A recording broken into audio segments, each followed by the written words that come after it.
I met a French rich boy online. At first glance, he looked dangerous, like the kind of man who might bite down on a cigar and negotiate a multimillion-dollar deal without blinking. I thought he was exactly my type, the charming kind of trouble I always fell for. Turns out this Frenchman is a clingy sweetheart, and hopelessly jealous. I'll give him this, though, he has talent. Every time we argue, he manages to get those eyes all red and shining, torn between pulling away and wanting more, like we're reliving the first time all over again. That night, he FaceTimed me while I was still debating whether I should break up with him. The moment the call connected, 8 perfectly carved abs filled my entire screen. He had that and didn't think to show it off earlier? I stared at that sharp, delicious V-line and swallowed hard. So, were we trying something a little more intense tonight? What was going on? Was the little puppy suddenly done with his strictly platonic phase? Hadn't he spent every night reading me Shakespearean sonnets to help me fall asleep? Did he finally feel like our relationship was getting a bit too watered down, and decide to hit me with some visual impact? Well, if that's the case, we are definitely not breaking up tonight. Welcome, lovely, stay with me till the end, and tell me where you're listening from and what time it is for you. I like to imagine girls around the world sharing this warm, heart-fluttering moment together. Handsome, are you open to taking ad jobs? This is the Calvin Klein underwear department. Could you send over your measurements and a few photos? I'll mail you some samples. Such a boring life, such an indecent mouth. I had barely finished teasing my online boyfriend when I saw him, slow as ever, pulling on a linen shirt. Forgot to put clothes on, he said lightly. Did I scare you? No, you don't need to put anything on. I watched those long, elegant fingers fasten each mother-of-pearl button one by one, and I felt that familiar frustration, the kind where your hand just can't reach through the screen. God, seriously. And here I was, getting excited for nothing. Who exactly was he trying to seduce just now, standing there so casually bare? He suddenly leaned close to the camera, his blue eyes bright as glass. Babe, what are you disappointed about? That you still can't touch me. No wonder people say French men are born with flirtation coded into their DNA, soft, deadly, effortless. Damn this phone. I paid over $1,000 for it, and they swore the whole thing was full touchscreen. Yet here I was, unable to touch a thing that mattered. I sighed. My willpower is weak. Stop tempting me. He let out a low laugh, eyes narrowing with mischief. Babe, I haven't even started yet. Can I fly to see you? I'm guessing you want to know how excited your puppy gets when he finally meets you. He looked at me with that expectant, hopeful face. I shot him down immediately. I don't want to meet. The real world is exhausting. People like us, introverts, should just live quietly on the internet. Besides, a man's greatest charm comes from a woman's imagination. Online relationships preserve the mystery. All lies. The truth was, I was planning to break up. I started talking to him only to practice my French. I never planned on keeping it long term. And I'm the type who likes being in control, the dominant, center stage heroine kind. He was too obedient.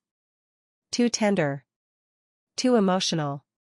Not my flavor. He didn't know any of that, of course. He was still smiling at me like some sweet, innocent angel. Okay. I'll behave. And when my baby can't wait to see me anymore, I'll show up right in front of you. We met on a language exchange app. He was the heir of an old French money family, vineyards, stud farms, the whole aristocratic catalogue. I was a farm girl from the American Midwest, surrounded by cornfields and a few hundred head of cattle. With the time difference, the cultural gap, and the whole noble French lineage versus dusty farm boots dynamic, I figured he'd flirt for a few days, get bored, and disappear. Turns out love doesn't care about geography. The little heir went full-on wholesome romance with me. When I was studying for the LSAT, he did practice questions with me. When my French pronunciation was off, he corrected me again and again. Even during arguments, he couldn't resist fixing my grammar. In the summer, I'd talk to him all night from the farm, and in the mornings he'd remind me to go feed the cows. He claimed he'd heard them mooing for ages and thought they were starving. He didn't know that cows chew cud, that's literally what he was hearing, but his heart was in the right place. He wasn't just kind, though. He loved giving gifts. One night, overwhelmed by schoolwork, I joked that I didn't want to grind anymore, that I wished I could just say honey and magically get an unlimited black card like some spoiled heiress. My online boyfriend went completely silent. The next day, a FedEx International Express package arrived from France. Inside was a weighty titanium black card, engraved with his last name.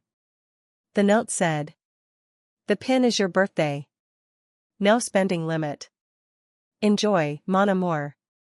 Sure, it was voluntarily offered. But the gesture was so over the top it practically painted me gold digging. "Stop. I don't want your card." I was joking. He pleaded, genuinely, for me to take it. "My credit limit is too high. The bank keeps urging me to spend more." "Babe, could you help take on a little of the burden? If you're willing to spend it, then I finally understand the point of making money." His emotional intelligence? Flawless. I stared at the card, the kind of mythic black card that people joked could buy a private jet, and my lips just lifted. Okay, fine.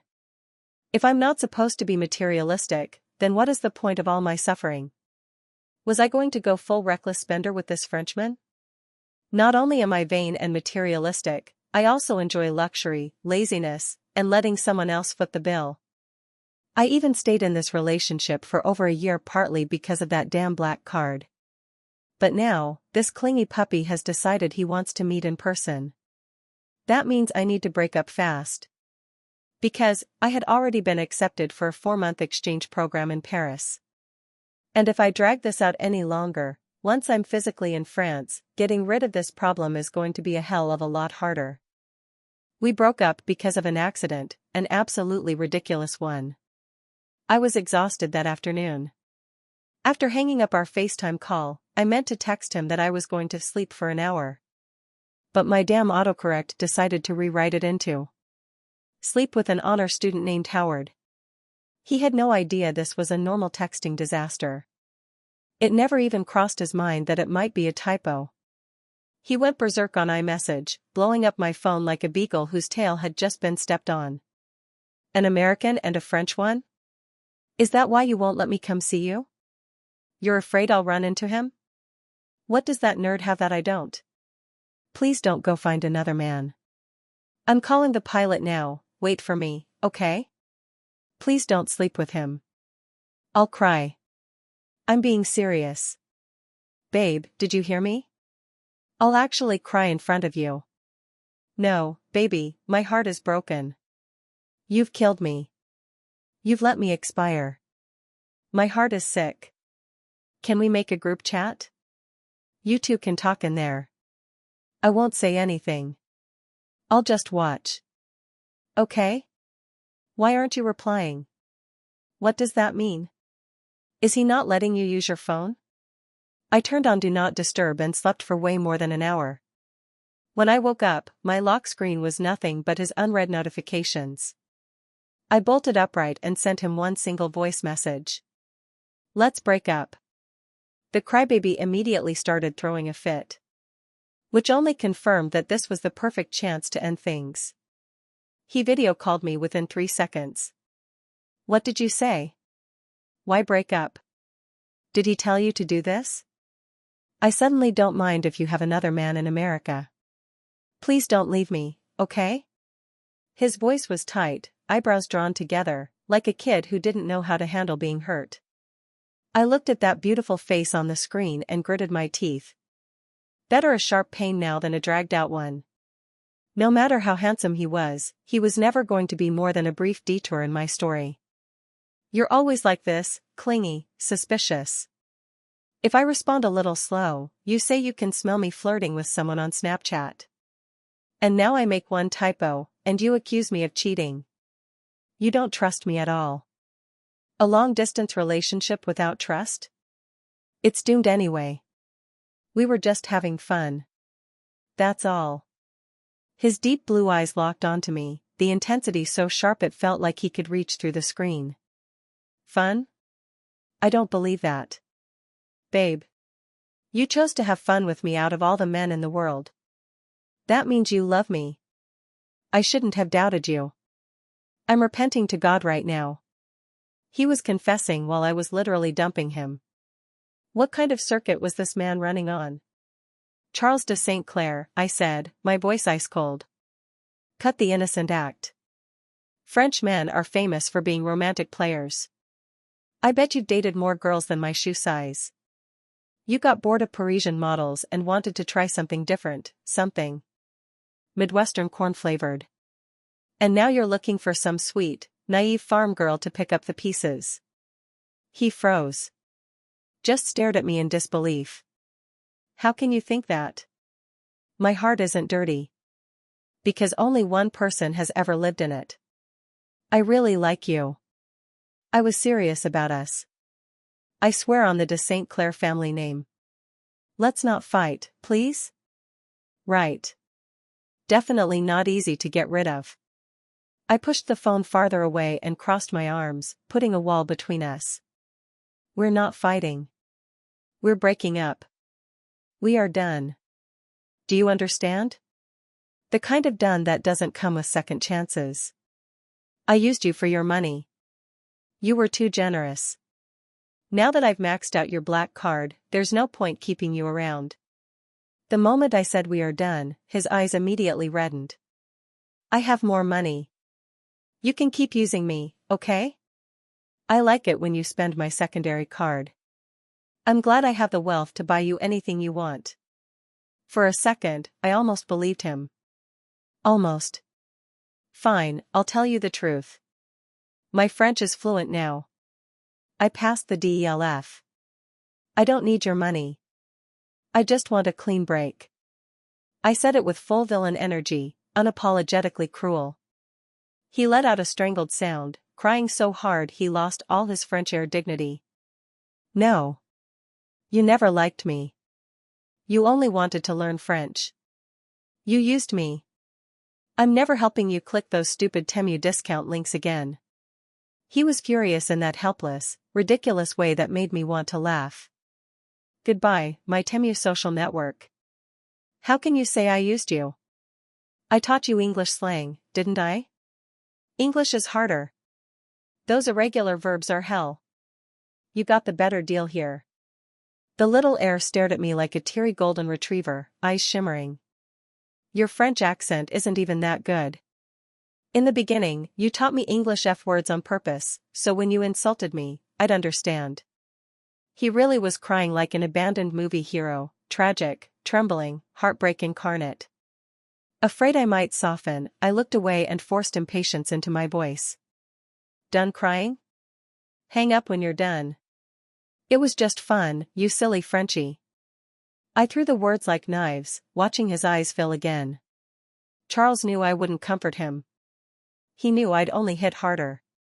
His sobbing quieted. Red-eyed, choking on breath, he whispered. When you loved me, you called me your puppy. You said I was cute when I spoke broken English, like a small dog just turning into a human, trying to talk to its owner. And now that we're breaking up, you call me a dumb dog, a French idiot. I hate you. You've stolen my heart forever.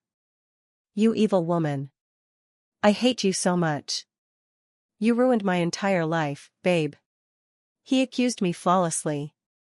But I didn't want to hear any of it. I ended the FaceTime call with a sharp, satisfying click. My ears were finally quiet. But his face, tear-streaked, breath-hitching, beautifully devastated, kept flashing in front of my eyes. This man could rival any Hollywood romantic lead with the way he cried in heartbreak. I'll admit it, there were moments when I really did feel something for Charles. But I know myself too well. Long-distance love almost always fades into nothing. No matter how passionate it starts, love can't easily overcome thousands of miles and a 6-hour time difference. Even the loudest, brightest romance eventually dulls under time and distance and ends in a dim, quiet collapse. A beautiful memory is enough. We both have separate lives to live, different paths already laid out ahead of us. What I didn't know then was this. Across the ocean, right after being dumped so brutally, the little heir threw his custom iPhone onto a Persian rug, grabbed the antique hunting rifle propped in the corner, and fired a few rounds at the sculpture on the lawn. Then he let out a cold, humorless laugh. "So that's it," he said softly. "Being good doesn't work anymore." Last winter, Charles told me Paris was freezing, that even the Seine was about to turn into ice. I asked him whether it could possibly be colder than a Chicago winter. He said it couldn't. Chicago had me in it. So of course it was warm. This year, right before Christmas, we broke up, and I flew to Paris for my exchange program. He probably never imagined I would come. Or that I would come after ending things, just to avoid being noticed by him. Paris is big enough that if you don't look for someone, you almost never run into them. But Paris is also small. I somehow ran into a high school classmate I hadn't seen in 3 years. He was also studying abroad at the Sorbonne, living in the apartment next to mine, with a ridiculously cute border collie. The first time we met was when he was taking his dog out.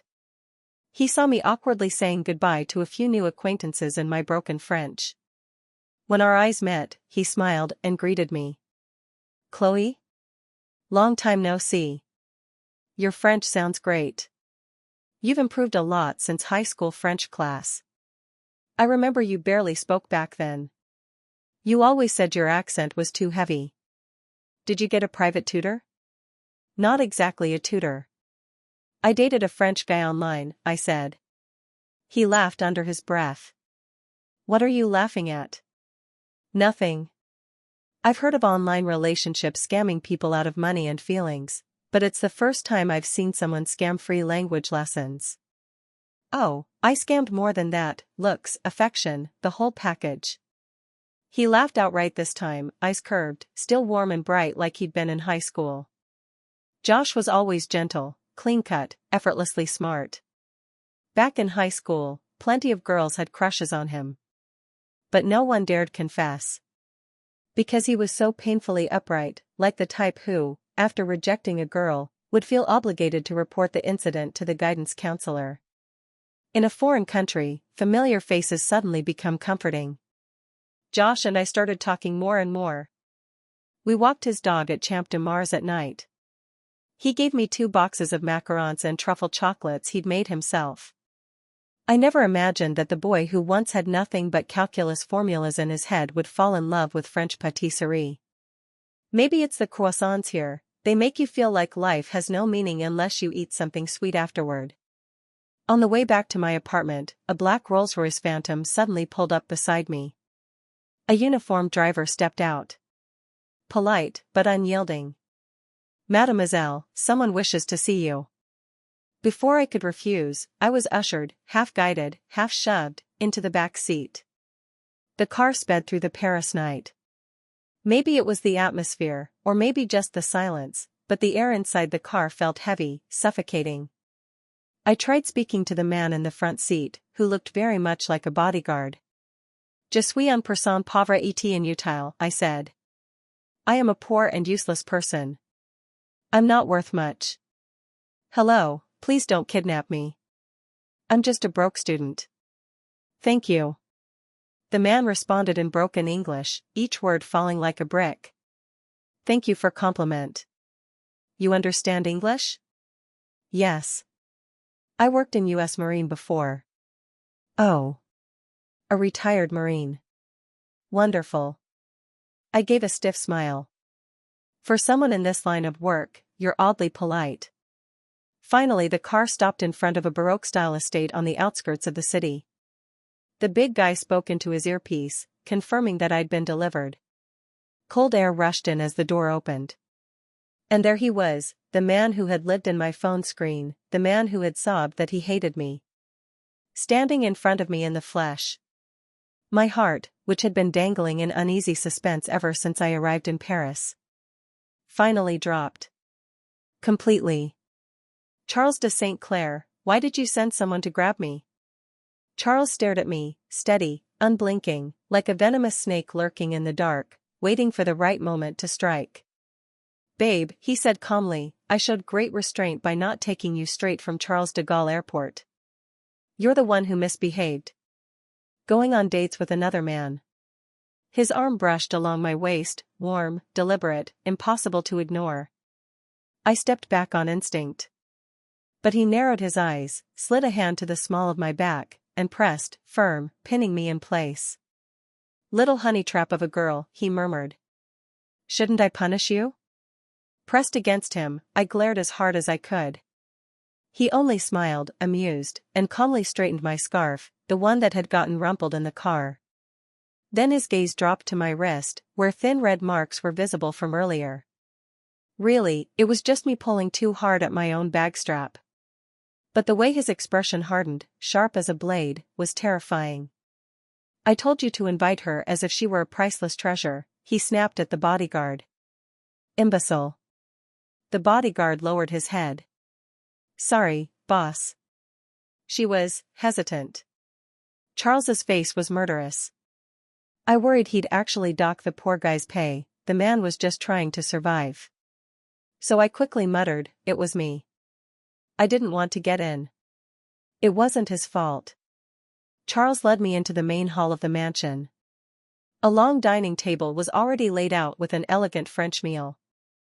I ate until I was full, then leaned back and said, purposely provocative, "Thanks for dinner. Can I leave now?"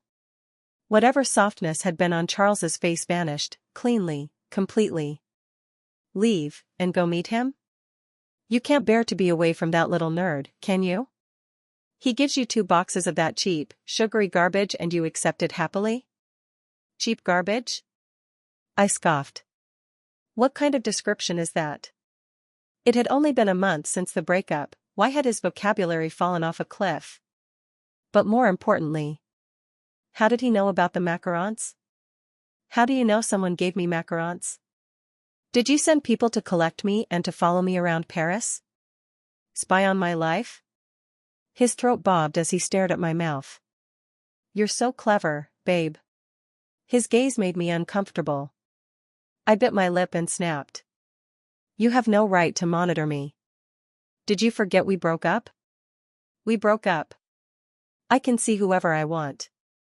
It's basic human rights. And I am not your babe." His brows tightened. He strode toward me, grabbed my arm, and lifted me effortlessly onto the edge of the dining table. In the orange glow of the fireplace, his blue eyes looked impossibly deep, almost unreal. My own eyes darted away. I couldn't hold his gaze. "Are you listening?" I said.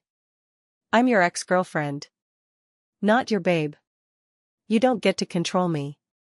Even if I start dating again, that's none of your business." He braced his hands on either side of me, caging me in. His cold lips brushed my earlobe. "Don't say things like that, babe," he whispered. "It makes me angry." "Oh? You're angry, then what? Gonna throw yourself on the floor, kick, scream, cry your eyes out?" He raised a brow slightly. "That doesn't work, does it? I've learned my lesson. Next time, instead of letting you pity me, I'll simply remove every man who tries to win your heart. I'll erase them from your world completely. That way, the only person you ever look at is me. If you don't love me now, I'll just keep going until you have no choice but to need only me. So listen carefully, sweetheart, when I get angry, very bad things happen." His arms tightened, locking me against his chest. My whole body was swallowed by his hold, solid, unyielding. I shoved him back, horrified, because suddenly, at the collar of his white shirt, I saw a smear of dark red. You stay away from me. Get back. You have blood on you. Don't touch me." Charles lowered his eyes as if only now noticing the streak on his collar, small, but unmistakably blood. "Scared you?" He said it almost casually. "I saw the photo of you and that man walking his dog under the Eiffel Tower. At that moment, I was at my private shooting range practicing clay pigeon shooting. The recoil from the stock scraped my shoulder a little. My mood wasn't great. My aim slipped. So, not only does he kidnap his ex-girlfriend, he also plays with guns. Liar. How could a man like this ever have been a crybaby? You were pretending. All of it. You were never my puppy. He leaned in, dark, dangerous, merciless. Being your little dog didn't work. You tossed me aside any time you felt like it. I will step up and become your man. His voice dropped, deep enough to vibrate down my spine. Do you feel that? I like you. I never lied. He took my hand, lifted it delicately, and kissed the back of it. Welcome back to me. Let me introduce you to the real Charles de St. Clair. Through the thin fabric of my clothes, his presence hit me with raw, predatory intensity. God. How could someone be this? This sexy? And so perfectly my type. All that time pretending to be gentle and weepy, what was the point of that act? This was the version he'd kept hidden? Hot damn. Charles's master bedroom was enormous, and the air carried that crisp, dark cologne that clung to him. I didn't even get a chance to look around before he lifted me like a kitten and dropped me straight into the bathroom. When I stepped out after showering, he was standing by the floor-to-ceiling window, speaking on the phone, voice low, expression sharp, switching rapidly through fluent French like he was negotiating a hostile takeover. Laissez tomber, je m'en occupe. Drop it. I'll handle it. He hung up. I was wearing the silk nightdress he had laid out, too perfectly sized, too deliberately chosen. Two thin straps barely clung to my shoulders, threatening to slip at the slightest movement. The hem was short, obscenely short, skimming the top of my thighs, framing the curve of my hips. Charles undid two buttons on his shirt collar, half-lidded his eyes, and looked me over, slowly, like assessing freshly caught prey. Trace sage. Very good. Come here. A shiver ran through me. Don't hide. He had already predicted I'd run. He didn't give me the chance, he crossed the room in long strides and swept me into his arms. I let out a choked sound, pushing weakly at his chest. He held me as if I weighed nothing. Move one more time, he murmured, and I'll tie your hands with my tie and secure them to the headboard. Charles de St. Clair. Be good. Ma petite fille. My little girl. In the end, he got exactly what he wanted. His mouth found the hollow of my neck, teeth grazing the soft skin there as he spoke against me. Babe, I have to deal with something urgent tomorrow. A minor issue with the family business. I won't be back until after sunset. When I return, I want to find you right here, waiting obediently. Otherwise, I'll use every means I have to ensure you stay by my side permanently. My vision blurred, his kisses made my thoughts unravel. All I could do was nod. He gave a quiet, satisfied laugh. Rested yet? No. You'll need to catch your breath soon. At midnight. His voice dipped, warm, sinful. I'm going to give you a real New Year's kiss. Security at the estate was everywhere. Even if Charles left for a full day, sneaking out without alerting anyone would have been nearly impossible. Not that it mattered. Truthfully, I didn't really want to escape. The little crybaby who used to pout and tear up had transformed into exactly my favorite kind of man, dark, obsessive, aristocratic. That flavor? I'd never actually experienced it before. Might as well enjoy the moment.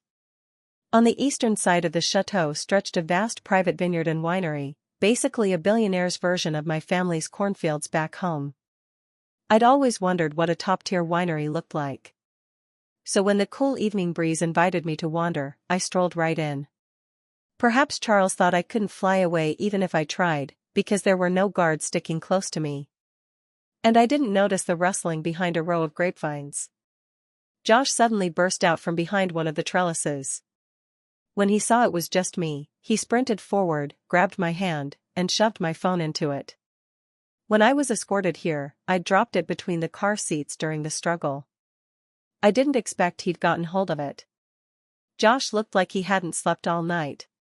His eyes were bloodshot, frantic.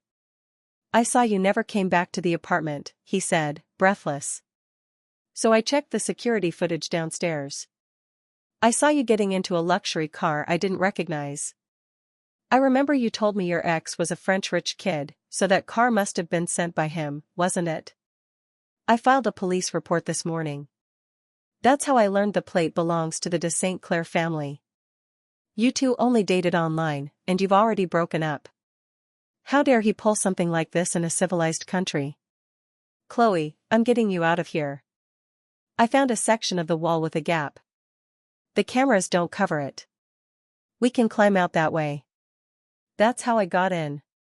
He was talking fast, too fast, tugging my hand, dragging me toward the wall.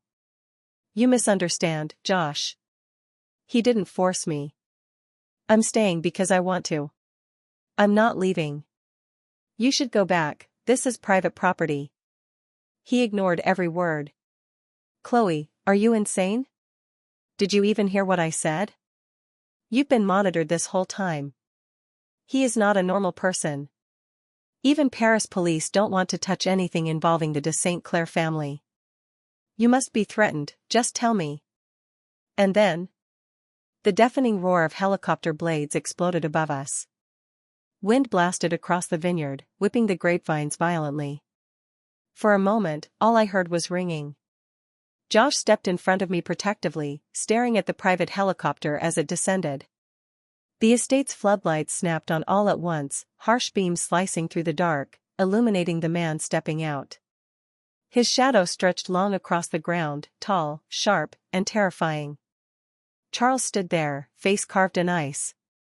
His gaze cut through the lights, through the vineyard, through the distance. And locked onto me. Unblinking. Cold. Predatory. Are you lost, babe? He asked softly. I crashed straight into those bottomless blue eyes, and for a second my mind went completely blank. Everything inside me stalled. Charles's gaze moved, slowly, icily, downward, like a searchlight sweeping across a crime scene. And then it stopped. On the place where Josh's hand was tightly wrapped around mine. I instinctively tried to pull away. Josh, panicked, only held on tighter, shielding me even more. Lost? You've got some nerve saying that. Josh snapped. You're the one who had her kidnapped and dragged out here. You two already broke up. She doesn't want you, learn to let go like a man. Is it so hard to end things peacefully? Instead you pull some psycho stunt like abducting your ex. He was speaking rapid-fire French, years of studying abroad had sharpened his tongue. But Charles wasn't listening. Not to a single word. He merely tilted his head slightly and gave the arriving head of security one small, precise look. Within seconds, two highly trained guards slammed Josh to the ground. It happened too quickly for me to process. Charles walked toward me with long, unhurried strides. His warm palm slid over my wrist, the same wrist Josh had just been gripping, his calloused thumb brushing deliberately over my pulse. I should have shown you what I'm like when I'm truly angry, he murmured. If I had, you never would have dared try walking away with him today. I wasn't leaving. Josh misunderstood. Just let him. He lifted his hand, cold fingertips trailing across my cheek before snapping my chin upward with sharp force. His eyes were brutal. Think carefully before you speak. If you plead for him, he won't survive in Paris. His grip clamped around my jaw, holding me still, forcing me to meet his gaze, then he leaned down and kissed me. Not gently. A punishing, domineering kiss that crushed every breath, every word I was about to say. I struggled, helplessly, then caught the tiny gap when he paused to breathe and sank my teeth hard into his lower lip. Being kissed like this in front of a whole team of armed security? Shame crawled hot up my spine. I swung my hand and slapped him across the face. The crack echoed through the vineyard, sharp, merciless, like a gunshot. Charles yanked me into his chest, crushing me against him, and something hard jabbed painfully into my side. The rifle butt. My eyes flew wide. He really brought the gun. In the deathly stillness that followed, Charles slid one hand to the back of my head and pressed me tighter against him, an unmistakable gesture of absolute possession. He tilted his head, glanced down at Josh pinned to the dirt, and raised one eyebrow in a silent, mocking challenge. "Women aren't reliable," he said softly, coldly.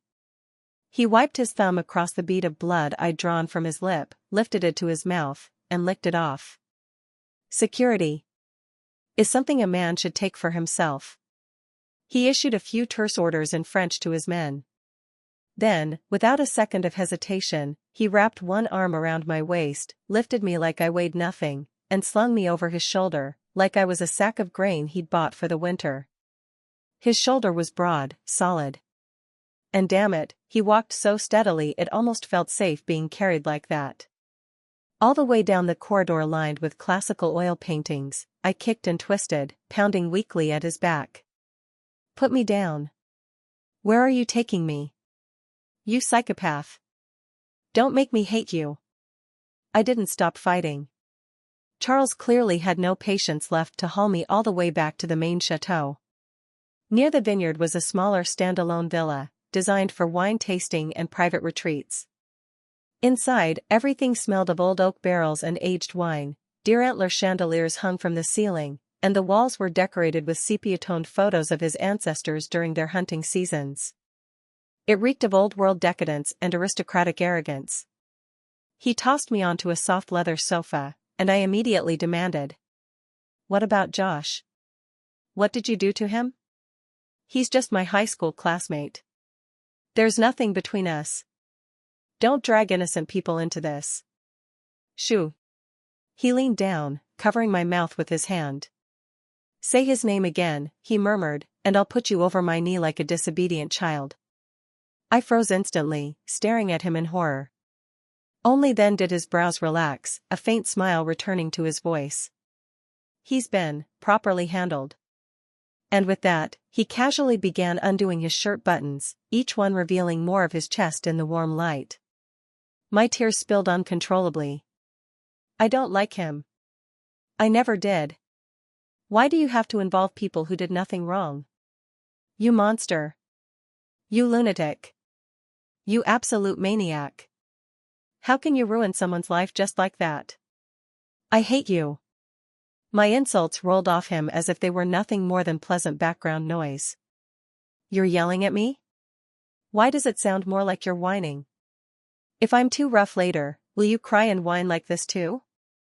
I felt like I couldn't breathe. Because of me, a classmate's whole life might have been destroyed. Charles looked down at me with a sigh, almost exasperated. Then he took out his phone and made a call, setting it on speaker. Josh's voice burst out, breathless with excitement. "Chloe? Can you hear me? Oh my God, Mr. de St. Clair just gave me an offer at the New York headquarters. Triple my current salary. But I have to fly there right away. Sorry I can't stick around for you, take care." A textbook money solves everything arc. The call ended. Charles dropped the phone onto a chair and started toward me, every step predatory. "Still crying?" Sensing danger, I shrank back into the corner of the sofa.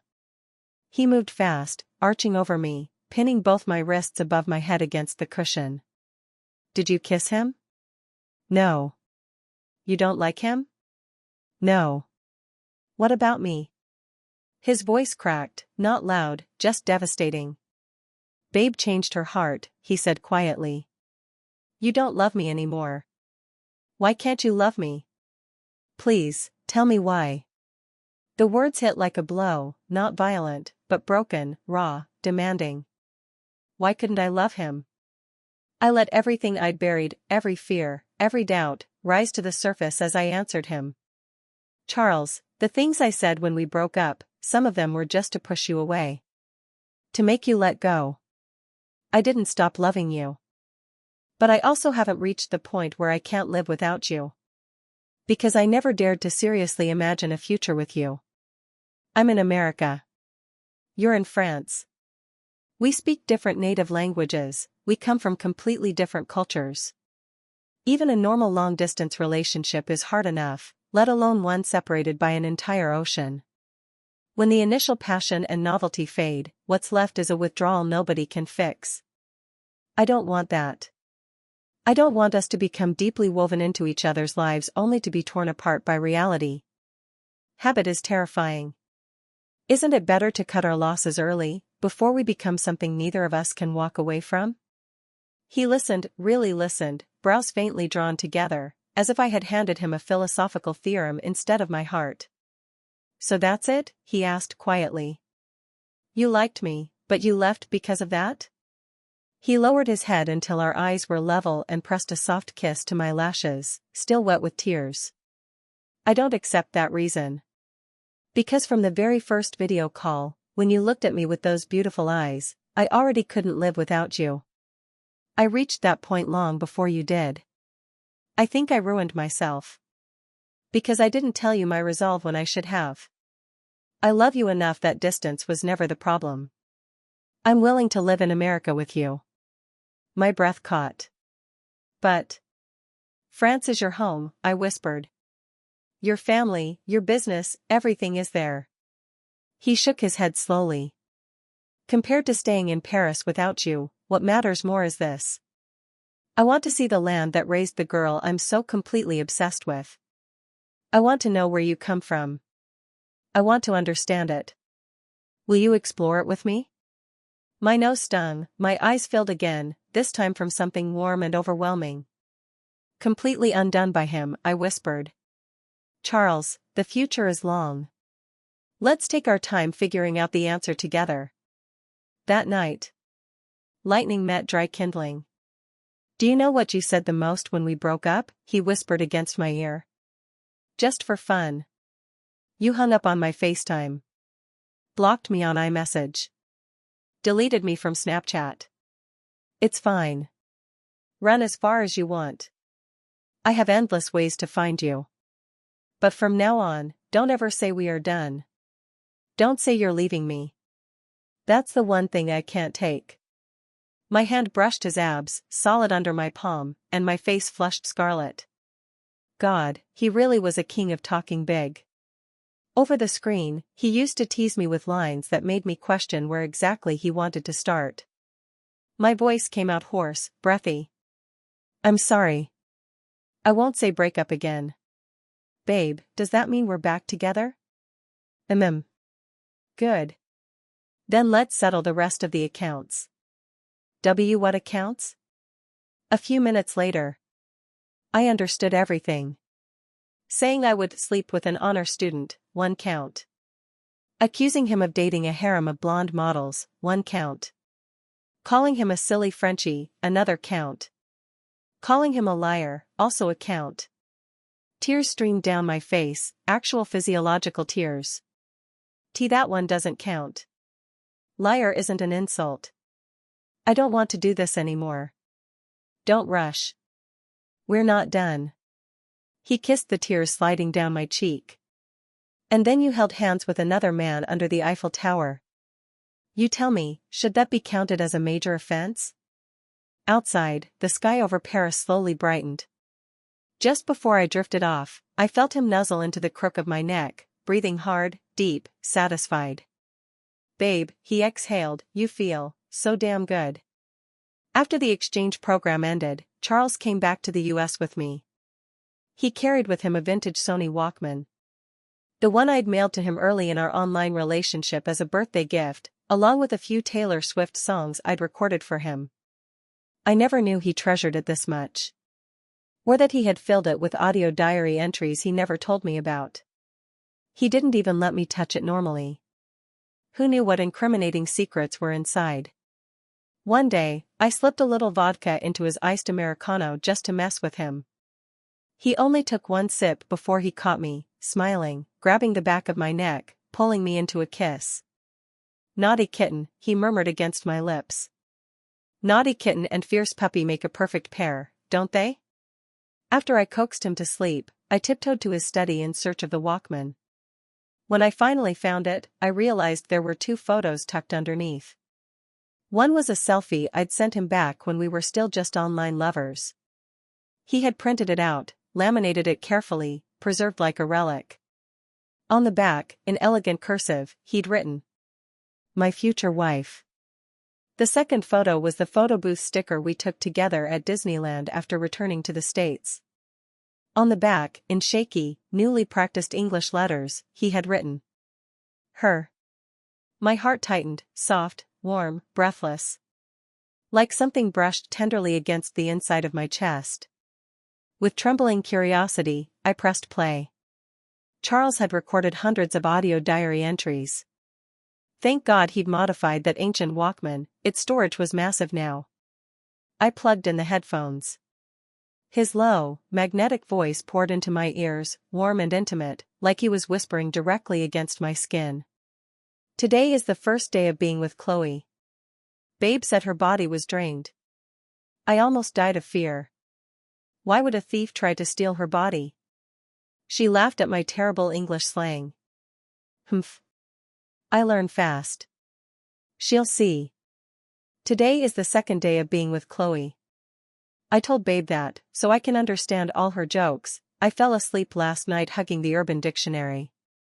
But Babe said trusting me is like trusting she's the Queen of England. Queen Elizabeth?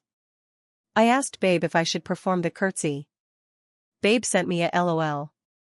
Does that mean lots of love? Today is the 10th day of being with Chloe. Learning languages is hard. Hiding in the bathroom to cry. This is what happens when studying collapses your spirit. But my current English isn't enough. I must go deeper. To understand every small shift in her emotions. I'm willing to spend my whole life learning.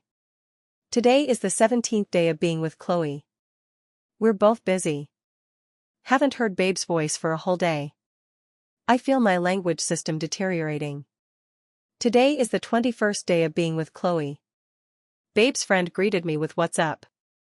I answered seriously about what was in the sky, airplanes, clouds, birds. I was just trying to be precise. Why did Babe say I sounded like a nerd? Today is the 30th day of being with Chloe. I heard Babe humming while studying. The lyrics meant, "The most painful distance is that you're not beside me but still inside my heart." My heart ached. I don't understand why some distances can exist in the heart but not in the body. I want to be beside her. This is the first time I asked my secretary to request a private flight route to Chicago. Today is the 65th day of being with Chloe. The worst day. Because when we were on video call, another guy walked past her and tried to flirt. She actually hung up our FaceTime. For that random stranger. I'm angry. Very angry. Today is the 86th day of being with Chloe. We argued and made up. Babe said she'd teach me some real American swear words. I asked her what a swear word was. Babe asked me what I would say if she suddenly slapped me across the face for no reason. Of course I said, "More, please." Babe said she was speechless. I don't understand, was my answer wrong? Today is the 100th day of being with Chloe. To wake Babe up, I said, "Good morning, infant." Babe said she isn't a giant baby, that infant means a tiny child, so I can't call her that. Strange. In the dictionary, babe and infant both mean baby. Aren't they synonyms? I checked so many versions of Oxford. I thought she'd praise me for being clever. Never mind. In the end, we're going to get married anyway. And the only word I'll need every morning is wife. My wife. Today is the 500th day of being with Chloe. I've flown to Chicago so many times to see her secretly. I only watch from afar, just one glance. Why doesn't Babe ever mention wanting to see me? I should tempt her. After showering, I won't put on a shirt during video.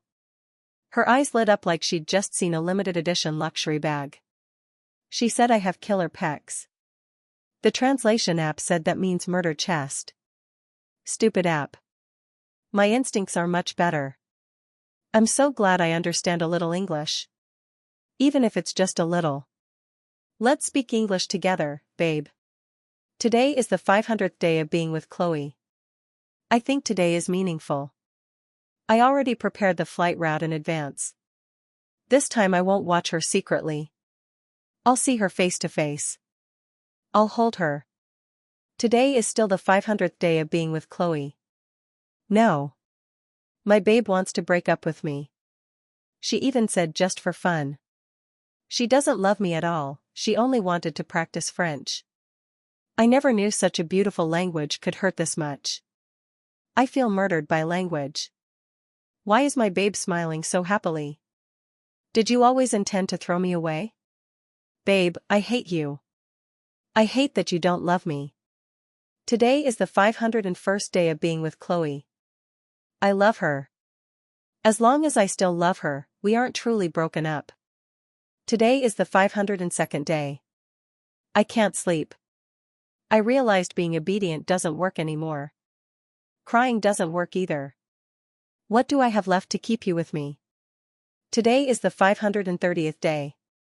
Reporting to Babe, today I learned to make American-style barbecue ribs with a Michelin chef. The sauce is a little salty, but I'll improve. When I finally bring Babe over, she can eat delicious food. Happy. Today is the 550th day. Babe came to Paris. I waited 1 month. She finally delivered herself to me. Waiting for Babe's grand arrival in my territory. Today is the 560th day. To avoid scaring Babe away, I forced myself to travel to another city to calm down. But when I came back, why did I find another man beside Babe? Walking a dog together. Smiling so sweetly. Like a couple. Very disobedient. I think I should have grabbed her immediately and locked her in the estate. When she cries, she always behaves. Today is the 561st day. I made Babe cry. She rewarded me with a slap. Babe, I only love you too much. Is that wrong? Today is the 562nd day. We reconciled. Today. I held her as we slept. I can hold her all night. A real body. Real warmth. I think I will never lose sleep again. But I was bad today. I scared Babe. Babe called me asshole and pervert. It sounded like she was whining. I said I didn't understand. I lied. I understood everything. But even being cursed at, all I wanted was to smile beautifully. Because for the first time, Babe looked at me so seriously. With only me in her eyes. Today is the 669th day of being with Chloe. We returned to Chicago. I wanted so badly to understand what kind of place could raise someone as remarkable as my Babe. Today is the 800th day. To help Babe's family accept me, I installed a full automatic temperature-controlled system in the barn and brought in several purebred racehorses. Why did Babe's parents call me silly boy? I don't understand, but I'm not sad. Because silly boy sounds much better than silly dog. Today is the 900th day. Babe asked me to help harvest corn. Driving a combine harvester is amazing. Very fun. But I think I saw my future mother-in-law recording me on her phone. She said, "Our French boy is a real farmer now." Is that a compliment? Babe loves me, and her family approves of me. Does that mean I can soon start calling Babe my wife? My wife, you make me happy. By the time the last recording ended, I was laughing and crying at the same time. His English, once clumsy and adorably literal, had grown smoother, richer, even tinged with a Midwest accent he must have picked up from listening to me and my family. All of it. The long nights spent studying. The private flights. The quiet visits to Chicago. The hidden diaries. The effort to win over a farm family with barns and racehorses. Everything he did was for one reason. To close the distance between us. To meet me where I lived. To love me in a language that was mine. I never realized how fiercely he had been choosing me every single day. A pessimistic realist who always believed long-distance love dies in silence, drowned by oceans and time zones, was suddenly demolished by the sincerity in those recordings. He had loved me loudly in the light. And silently in the dark. With a devotion that didn't weigh consequences or distance or logic. When the final audio ended, dawn was beginning to seep into the sky. The Walkman automatically clicked to the next track. The song I had once recorded for him. You ask me why I'm so stubborn and devoted. The world is too big, there's always someone better suited for you. Actually, I think it's not worth it. But I have no other way. The moment you appear, everyone else just seems ordinary. 4,000 miles. An ocean. 2 languages. 2 people who, by all logic and probability, should never have crossed paths. And yet fate guided us, impossibly, into each other's lives. For someone like me, who always calculated risks and prepared for heartbreak, it was shocking to stand face to face with a love so pure, so reckless, so utterly unwavering. For once, I didn't want rationality to win. I wanted my heart to speak. And it said, "It's time. Go to the church."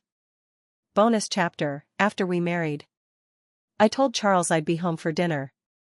But I lost track of time with my friends, and by the time I finally stepped through the front door, it was nearly 11 at night. The moment the lock clicked, Charles pinned me against the wall so abruptly I gasped. "Babe." His voice was low, wounded in that dangerous way. "The ribs I made for you got cold. You didn't come home to eat with me." I was very sad. His forehead pressed to mine, breath mingling with my own. "What do you think you should do," he murmured, "to make it up to me?" I pulled him down by the collar and kissed him softly. "Don't be angry." Charles swept me up with one arm, kissing me back with a heat that erased every thought, carrying me step by step toward the bathroom. The world blurred. Time blurred. At some point, I was breathless, half laughing, half protesting things I no longer had the strength to resist. My fingers curled into his shoulders. "Charles, put me down." "I can't, I'm going to slip, I hate you." "Babe," he said against my skin, "then why are your legs shaking whenever I touch you?" I didn't have an answer. I wasn't sure he wanted one. The next moment, I was on the bed, his hands warm around my knees, steadying me firmly as if I might disappear. "Now," he whispered, "this part is your punishment." "For what?" "For not calling me darling when I asked." His tone was soft, too soft.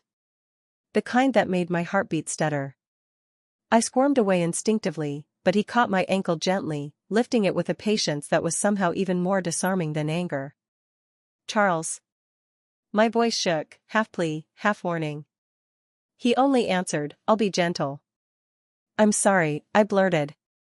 "I won't stay out so late again. I won't ever skip dinner with you." "That's sweet," he said. "But tonight, apologies don't count." "Charles, please." He quieted me with a kiss to my temple. Outside, the house was still. Only our breaths filled the room. Eventually, after what felt like hours, he gathered me against his chest, smoothing a hand over my back, then over my waist, coaxing the tension out of my muscles. I drifted somewhere between sleep and waking, barely aware of the steady circles he traced. "Sweet girl," he murmured into my hair, voice warm and smug. The clock hands swept past midnight, into the small hours. Just as I started to slip into sleep, I heard him add, soft, amused, impossibly tender. "Thank you for taking me out for dinner tonight, baby." Even half conscious, I could hear the smile in his voice.